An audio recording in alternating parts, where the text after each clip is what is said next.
Greetings, rolling again. Now, I've been thinking about the standard for change in my last 2 nights as I went to sleep. And now things are really getting clear for me. And I believe that any group dealing with change needs to sleep on their data 2 nights before the innovative, creative, breakthrough clarity comes through. Okay, I don't see that in your stuff anyplace here, and I don't expect to see it. Oh, personally, I've got a sweater on. Well, it's an All-Star game, Minnesota 2014. We are going to have projected record all-time low high in the history of Minnesota. That is change, my friends. I say other places, we are going to have earth changes that are going to be absolutely surprising and unexpected and unbelievable. Get ready for change, folks. Oh, and I want to say something about global warming and spirituality and personal philosophy and politics. As a change agent, as a practitioner of change, as you would call it, I never share my personal beliefs because immediately I have then alienated half of the people in the room if I say I'm for or against Obamacare. Okay? I truly do not have a position on Obamacare, so I can be authentic. I trust the system. I trust everyone else. Okay? I don't share beliefs about immigration. I have to be seen in the organization as a person who is authentically neutral so that they don't resist my facilitation. Because what I'm facilitating is the wisdom, the truth of the system to help the system make its own truth. Okay, enough personal stuff. We're on section 4, page 12 of the Standards for Management. Look at the document so you can understand what I'm saying. Your concepts there are all great. They're wonderful. I can't argue with any one of them. I can't argue with one line. What I see is a few key ones missing, because I don't think they're easy for you to deal with. Number 1 is complexity and chaos theory. You know, Linda Oyan. I have a book on it. I edited. Positive change, the appreciative inquiry stuff. I have a book on it. Coaching. We've just done research on the future of change. Columbia University, where it all started. By the way, Scott Ross gave me a book at the Minnesota Change Management Group that was published by Columbia and Mackenzie back in the late 50s, I think. That's the first book on change management. You know, I can't give you the name of it because I gave it to my daughter. Because I said, this is important, you need to read it. But they had the concepts in there about the entire organization changing.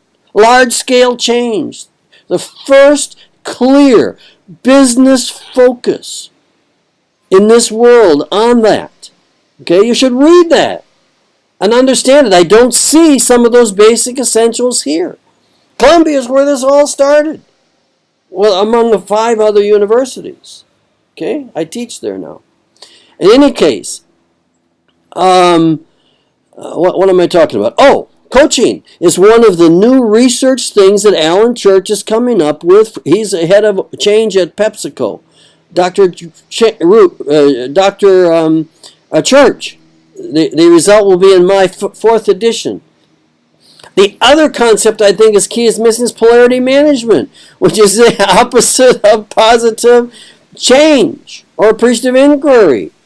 I was addicted to positive change and appreciative inquiry for 5 years until Barry Johnson really helped me get clear. Yeah, I published that too. I've used it in organizations. It works. Because polarity management takes care of the resistance to change. Everyone has a view that's correct. And we just need to say yes, yes, yes, and let the system decide. It may be the king of Saudi Arabia that decides. Well, then that's what you have to follow, if that's your system. Then what I think, there's another 50 minor supporting concepts that are not here. And I have no idea how to plug that in. That's your challenge. But I want to comment on one idea only, because I think it's one of a very important one. 4.6, sponsorship, change executive sponsor.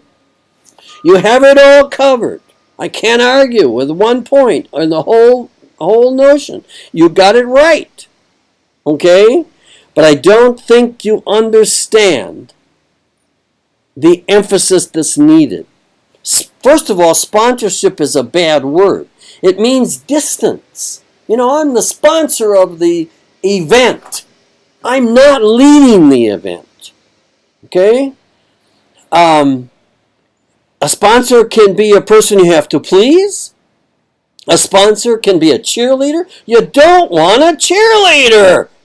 Think about that. NFL cheerleaders. You don't want cheerleaders. You want the quarterback leading this, not the coach. The coach has to approve. Okay, that's maybe the sponsor. Who's the coach of the leadership effort? And you need to behave like a coach. You need to have them all trained. You need to have a game plan. You need it all ready. But by God, then you got to let the players play the game like we just saw in the World Cup. Right?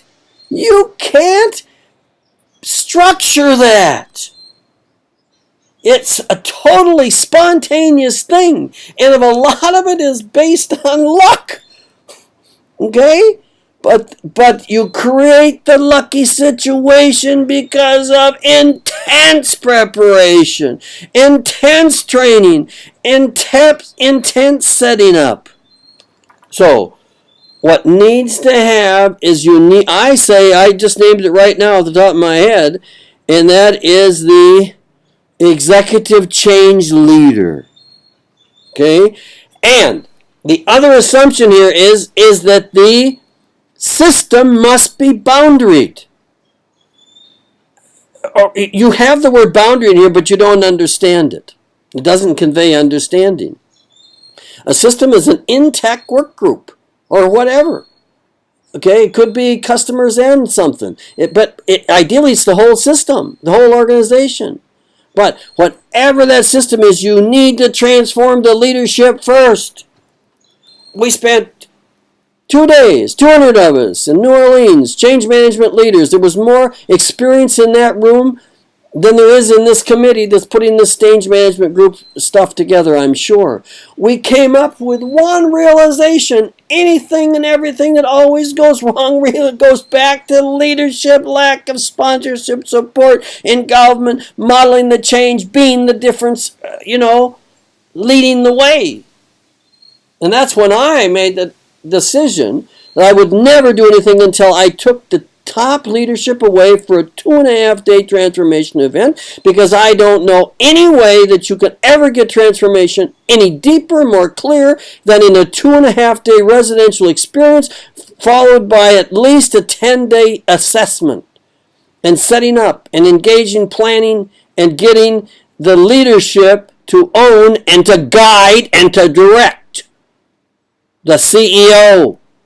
We've never needed stronger leadership from a CEO ever in the history of the world. We're in an emergency room. You don't go have a team meeting when the patient is dying.